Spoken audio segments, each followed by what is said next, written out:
দীর্ঘ ৫ মাস ধরে আমার কিচেনটা ডিপ ক্লিন করা হয় না। আমার শারীরিক কন্ডিশন আপনারা সবাই জানেন। আর এই কারণটার জন্যই কিন্তু এতদিন পর্যন্ত আমার কিচেনটা ডিপ ক্লিন করা হয়নি বা রেগুলার ক্লিনিং টুকটাক করা হয়েছে। খুব বেশি একটা যে করতে পেরেছি আনাচে কানাচে সেটা কিন্তু পারিনি। আর সেটা না পারার কারণেই অনেক বেশি ময়লা আমার কিচেনে জমে গিয়েছে। আমরা গৃহিণীরা পুরো বাসা ক্লিনিংয়ের কাজটা খুব সহজে করে ফেললেও কিচেন ডিপ ক্লিনিংয়ের কাজ করা কিন্তু আমাদের জন্য খুবই কষ্টের। আর সেই কষ্টের কাজটাই আজকে আমি করব। সেই সাথে খুব সুন্দর ভাইরাল একটা গঙ্গা 3 পিসও আপনাদের সাথে শেয়ার করব খুবই রিজনেবল প্রাইজের মধ্যে। আশা করি পুরো ভিডিওটা জুড়ে আমার প্রিয় আপুরা আমার সঙ্গেই থাকবেন আর আপনাদের কাছে খুব বেশি ভালো লাগবে। আর কিচেন ক্লিনিংয়ের ভিডিও, অর্গানাইজেশনের ভিডিও কিন্তু আমার আপুরা বরাবরই অনেক বেশি পছন্দ করে। তো আজকে হচ্ছে পুরো কিচেনটা ক্লিন করে আমি কিভাবে নতুন করে সাজিয়ে গুছিয়ে নিয়েছি সব কিছুই আজকে আপনাদের সাথে শেয়ার করব। প্রথমে আমি হচ্ছে থালা বাসন ধুয়ে যে ঝুড়িটার মধ্যে রাখি সেটা সরিয়ে ফেলেছি। এরপরে টুকটাক যে জিনিসপত্রগুলো আছে সেগুলো সরিয়ে জানালার মধ্যে হচ্ছে একটা র্যাক বাঁধা আছে, এই র্যাকটাও আমি খুলে ফেলবো। তো তার আগে যত বয়ম আছে সব কিছু নামিয়ে নিচ্ছি। আর এরপরে হচ্ছে খুলে আমি এই র্যাকটাও ধুয়ে নিব, কারণ ক্যামেরাতে হয়তো বা ভালো করে বোঝা যাচ্ছে না। এই র্যাকগুলো এত বেশি তেল চিটচিটে হয়েছে কি বলবো। সেই সাথে এই জায়গাটাতে এই র্যাকটা রাখবো না। আপনাদের ভাইয়া যখন ড্রিল মেশিন নিয়ে আসবে সেই সময় তো আমি আমার সুবিধা মতো ড্রিল করে লাগিয়ে ফেলবো অন্য জায়গাতে। তবে আপাতত কিন্তু এটা আমি কিচেনের অন্য একটা জায়গাতে রেখে সুন্দর করে অর্গানাইজেশন করে নিব। সেই সাথে এইরকম একটা র্যাক কিন্তু আরও একটা আছে আমার কিচেনে, সেটাও নামিয়ে নিব। আর নামানোর পর সেটাও খুব ভালো করে ধুয়ে ক্লিন করে আবার নতুন করে গুছাবো। সেই সাথে কিচেনের যত ধরনের বয়ম আছে, মশলার জার থেকে শুরু করে বড় বড় কন্টেনার থেকে শুরু করে মানে যত যা আছে সব কিছুই কিন্তু আমি ধুয়ে দিব। কারণ অনেক দিন ধরেই অনেক জার অনেক বয়মই কিন্তু খালি হচ্ছিল, তবে সেগুলো আর ক্লিন করা হয়নি। এরকম অনেক কিছুই জমে গিয়েছে। সেই সাথে নতুন করে বাজারও যা আনা হচ্ছিল সেগুলো কিন্তু আমি আর রিফিল করতে পারছিলাম না, যেহেতু বয়মগুলো ধোয়া ছিল না সেই কারণে।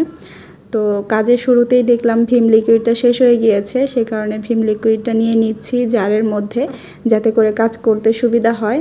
আর আজকে আমি নতুন করে কোনো ক্লিনজার তৈরি করব না, সরাসরি ভিম লিকুইড দিয়েই সব কিছু ক্লিন করে ফেলবো। আর ভিম লিকুইড দিয়েও কিন্তু কিচেনের যে কোনো ক্লিনিংয়ের কাজ করলে খুব সহজেই কিন্তু ক্লিন হয়ে যায়, কোনো প্রবলেম হয় না। আর আমি হচ্ছে কতটুকু পরিমাণ ভিম লিকুইড দিয়েছি আপনারা তো দেখতে পেয়েছেন। এর মধ্যে হচ্ছে বাদবাকিটা এখন পানি দিয়ে মিক্সড করে নিচ্ছি। আর এরপরেই কিন্তু আমি এই ভিম লিকুইডটা ব্যবহার করব। আর আমি রেগুলার কিন্তু ভিম লিকুইডটা এইভাবেই পানির সাথে মিক্সড করে রাখি, এতে করে ব্যবহার করতে খুব বেশি সুবিধা হয় আমার জন্য। আর এরকম হ্যান্ড ওয়াশের যে জারগুলো হয় এরকম একটা জারের মধ্যে রাখার কারণে কিন্তু আমার ভিম লিকুইডটা নিতেও অনেক সহজ হয় এবং কি কাজ করতেও অনেক বেশি সহজ হয়। তো আজকে কাজগুলো করতে গিয়ে কিন্তু মানে আমার শরীরের অবস্থা একদমই নাজেহাল হয়ে গিয়েছিল। আপনাদের ভাইয়া তো শুধু আমাকে ডাকাডাকি করছিল যে তোমার বেশি ঘাম শরীরে বসে গেলে হচ্ছে তোমার ঠান্ডা লেগে যাবে, সেই সাথে তুমি কিন্তু শরীর ব্যথায় নড়তে পারবে না। কারণ আমার হচ্ছে বর্তমানে প্রেগনেন্সির ওইরকম কোনো প্রবলেম নেই, একটাই প্রবলেম সেটা হচ্ছে ব্যথা। আমার কোমরে প্রচুর পরিমাণে ব্যথা, সেই সাথে পিঠে মেরুদণ্ডেতে অনেক ব্যথা। এই ব্যথার কারণে আমার যতটুকু যা কষ্ট হয়, আর এই ব্যথা নিয়ে আমার উঠতে বসতেই অনেক কষ্ট, সেখানে দাঁড়িয়ে এইরকম কিচেন ক্লিনিংয়ের কাজ করা তো আরও কষ্টের। সে কারণে সে শুধু ডাকাডাকি করছিল আর বলছিল যে এক এক দিন এক একটা করো, একদিনে সব কিছু করার দরকার নেই। তবে আসলে আমার মনে হয় ক্লিনিংয়ের কাজ এমন একটা কাজ, এখানে হাত দিলে একটু করে এখান থেকে বের হওয়ার কোনো সুযোগ নেই পুরোটা না করা পর্যন্ত। বিশেষ করে আমার তো ভালো লাগে না, আমার মনে হয় যে একেবারে সব কিছু ক্লিন করে তারপরে হচ্ছে এখান থেকে আমি বের হব, নয়তো বা বের হব না। আর এই ধরনের ক্লিনিংয়ের কাজে কিন্তু রেগুলার হাত দিতে ইচ্ছে করে না। আর আমি বেশিরভাগই কিন্তু আগে কিচেনটা ডিপ ক্লিন করতাম না, রেগুলার ক্লিন করে নিতাম ভালো করে, এতে করে আমার আর ডিপ ক্লিনিংয়ের প্রয়োজন পড়তো না। শুধুমাত্র শারীরিক এই কন্ডিশনের কারণেই কিন্তু এই 5 মাস যাবৎ 6 মাস যাবৎ আমি ওইরকম কোনো ক্লিন করতে পারিনি, সে কারণেই ডিপ ক্লিন করার প্রয়োজনটা পড়ছে। আর আমি হচ্ছে 12:30 নাগাদ কিচেনে ঢুকেছিলাম, আমি হচ্ছে 5টার দিকে কিচেন থেকে বেরিয়েছি। তো বুঝতেই পারছেন 12:30 থেকে টানা 5টা পর্যন্ত সময় নিয়ে আমি আমার এই কিচেনটাকে ডিপ ক্লিন করেছি। কি পরিমাণ নোংরা ছিল আর কি পরিমাণ ক্লিনিং আমাকে করতে হয়েছে। আশা করি আমার আপুরা টাইমের ব্যবধানটা দেখে আসলে বুঝতে পারবে। সবথেকে বেশি নোংরা হয়েছিল এই যে জানালার অংশটা। আমি সব সময় জানালার অংশটা একদম মানে চকচকা রাখতেই বেশি পছন্দ করি। আপনারা যারা আমার আগের ব্লগগুলো দেখতেন বা ঢাকা বাসার ব্লগগুলো দেখতেন তারা তো জেনে থাকবেন। তবে এই বাসায় আসার পরও কিন্তু আমি এরকম ক্লিন করে রাখতাম, শুধুমাত্র এই অবস্থাতে থাকার কারণেই এরকমটা হয়েছে। মানে নিজের কাছে এত বেশি অস্বস্তি লাগছিল কি বলবো। তবে শুধুমাত্র ভয় কাজ করছিল যদি অসুস্থ বেশি হয়ে যায়। তারপরও আল্লাহর নাম নিয়ে শুরু করেছি। আল্লাহর রহমতে কিচেনটা ক্লিন করার পরও আমি ভালো আছি, সুস্থ আছি। আর অনেকের হচ্ছে ঠান্ডার সমস্যা থাকে, তারা একটু দীর্ঘ সময় ঘামলে একটু পানির কাজ করলে তাদের অল্পতেই ঠান্ডা লেগে যায়, অনেকটা প্রবলেম হয়। তবে আল্লাহর রহমতে আমার সেই ধরনের কোনো সমস্যা নেই। এই কারণে আমার ঠান্ডা জ্বর একটু কম হয়, সেই সাথে অতিরিক্ত ঘাম বা পানি নাড়াতেও কিন্তু এতটা প্রবলেম হয় না। এই কারণেই বলতে গেলে আমি অনেকটাই ভালো আছি। আর আমি হচ্ছে একদম কিচেনের জানালা গ্রিল থেকে শুরু করে পুরো ওয়াল সব কিছুই ক্লিন করে ফেলবো, কোনো কিছুই বাকি রাখবো না। আর আমি ভিডিও করছিলাম বিধায় কিন্তু হিজাব পরে কাজ করছিলাম। গরমের মধ্যে আমার আরও বেশি কষ্ট হচ্ছিল। নর্মালি কিন্তু বাসায় সবসময় আর হিজাব পরে থাকা হয় না, তবে ভিডিও করার সময় যেহেতু হিজাবটা পরা হয় সে কারণে কষ্টটাও অনেক বেশি হচ্ছিল। এই যে আমি এখানে একটা টুলের উপর দাঁড়িয়ে ওয়ালটা মেজে নিচ্ছিলাম। আর আমি যে স্প্রেটা করেছি ওটা কিন্তু জাস্ট ভিম লিকুইড পানির সাথে মিক্সড করে নিয়েছিলাম, সেটা স্প্রে করে একটু নরম করে নিচ্ছিলাম ওয়ালটা আর কি। আর আমি কিন্তু উঁচা একটা টুলের উপর দাঁড়িয়ে একদম উপর পর্যন্ত মেজে নিয়েছি। আর এখন এই যে এটার নামটা যে আসলে কি সেটা আমি জানি না, তো এটা দিয়ে মানে জানালার যে থাইটা সেটাও মেজে নেওয়ার পর টেনে পানিটা নামিয়ে নিলে কিন্তু খুব সুন্দর পরিষ্কার হয়ে যায় আর শুকনা হয়ে যায়। আবার ওয়ালটাও মাজার পর যদি এরকম ওটা দিয়ে পরিষ্কার করা হয় তাহলে মানে যত ময়লা লেগে থাকে সব কিছু কিন্তু খুব সহজে উঠেও আসে আর একদম সাথে সাথে শুকনা হয়ে যায়, ভেজা কোনো ভাব থাকে না। তো আমি হচ্ছে এক এক করে যতটুকু সম্ভব ভিডিও করে কাজ করছিলাম। তবে ওই দিনটা কিন্তু আমাদের বাসাতে কারেন্ট ছিল না সারা দিন। আর কারেন্ট না থাকার কারণে শেষের দিকে গিয়ে আমার ফোনে একদমই চার্জ শেষ হয়ে গিয়েছিল। তো অনেকটা কাজই আপনাদের সাথে শেয়ার করতে পারিনি, তবে চেষ্টা করেছি যতটুকু সম্ভব ভিডিওতে আপনাদের সাথে শেয়ার করার জন্য। রিসেন্ট আমি কয়েকটা প্রশ্ন খুব বেশি পাচ্ছি, ভিডিওতে আসলে ওইভাবে কমেন্টের অ্যান্সার করতে মনে থাকে না। তবে আমি কিন্তু কমেন্টের অ্যান্সারটা করে দেই, সেটা হয়তো বা অনেক আপুরাই পড়ে না।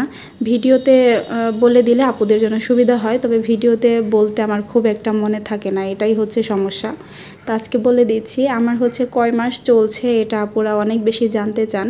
আমার হচ্ছে 5 মাস শেষ হয়ে গিয়েছে, 6 মাস চলছে এখন। আর আপুরা জানতে চান যে আমি কি ফোন দিয়ে ভিডিও করি। আমার ফোনটা হচ্ছে রিয়েলমি 8 দিয়েই হচ্ছে আমি ভিডিওটা শ্যুট করি। আরেকটা আপু আমাকে টানা কয়েকদিন ধরে প্রশ্ন করছিল তার বাচ্চার হচ্ছে 1 বছর বয়স, সে হচ্ছে ডিম খাওয়াতে পারবে কিনা।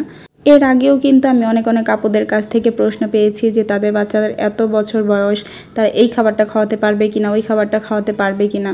আসলে আমি সব আপুদের উদ্দেশ্যেই বলছি, মানে যাদের ছোট বেবি আছে বা যাদের মনে প্রশ্ন আছে তাদের উদ্দেশ্যে বলছি, সব বাচ্চাদের কন্ডিশন কিন্তু একরকম হয় না, সব খাবারে সবার অ্যালার্জি থাকে না, আবার সবার সব খাবার কিন্তু ম্যাচও করে না। সব থেকে ভালো হয় আপনারা যদি বাচ্চাদের নিয়মিত চেক আপের জন্য যে ডক্টরটা দেখান সেই ডক্টরের কাছ থেকে সব কিছু জেনে নেওয়া।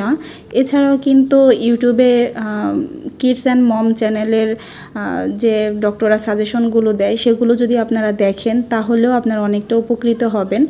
আর যে কোনো খাবার আসলে বাচ্চাকে দেওয়ার আগে বাচ্চাকে অল্প অল্প করে সেই খাবারটাতে অভ্যস্ত করতে হয়, তারপরে কিন্তু ফুললি সেই খাবারটা দেওয়া যায়। ধপ করেই কিন্তু একটা খাবার অনেক বেশি পরিমাণ বাচ্চাকে দেওয়া যায় না।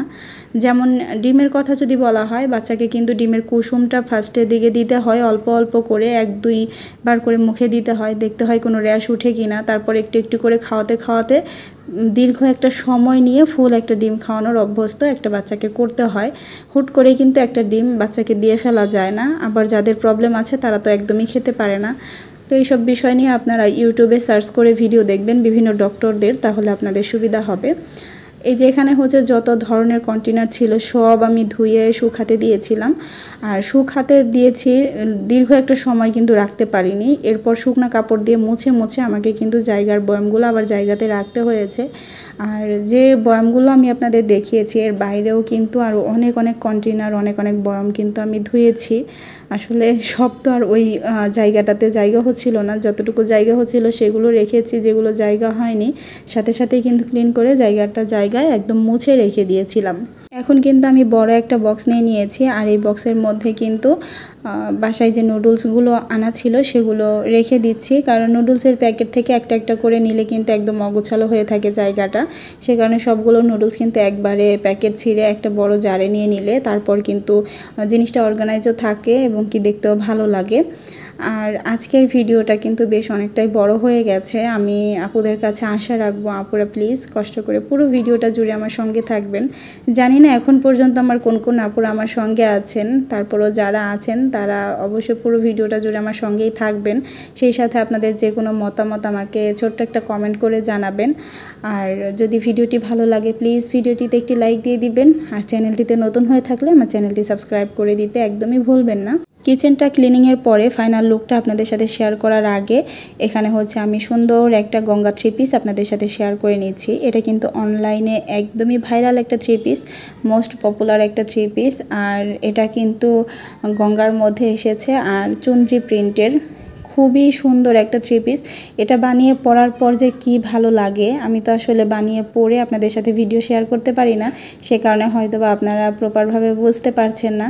এই 3 পিসটা বানিয়ে পরার পর মাশাআল্লাহ খুবই ভালো লাগবে। একটু লেস দিয়ে ডিজাইন করে আপনারা বানাবেন, বা লেস ছাড়াও কিন্তু প্যান্টের যে কাপড়টা থাকে এক্সট্রা টুকটাক যে কাটছাট থেকে বের হয় সেখান থেকে কিন্তু কাপড় নিয়ে আপনারা সুন্দর করে বানাতে পারেন। এতে করে দেখবেন এই ড্রেসটা আরও বেশি সুন্দর লাগবে। আর এটা হচ্ছে একদম টকটকে লাল কালারের মধ্যে ছিল ড্রেসটা। ক্যামেরাতে কতটুকু বুঝতে পারছেন জানি না, এটা কিন্তু একদমই টুকটুকে একটা লাল কালারের ড্রেস। সেই সাথে হচ্ছে সুন্দর একটা অরেঞ্জ কালার আর হচ্ছে একটু বাঙ্গি টাইপের কালারের কম্বিনেশনে করা ছিল ওড়নার চারো সাইডে এবং কি জামার নিচের সাইডে আর হচ্ছে হাতার সাইডে।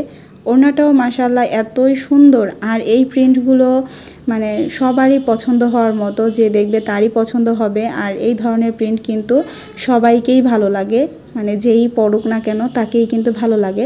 আর এই ড্রেসের প্যান্টের কাপড়টা কিন্তু ছিল একদম টুকটুকে লাল কালারের। আর এই ড্রেসটা কিন্তু আপনারা 850 টাকাতেই পেয়ে যাবেন।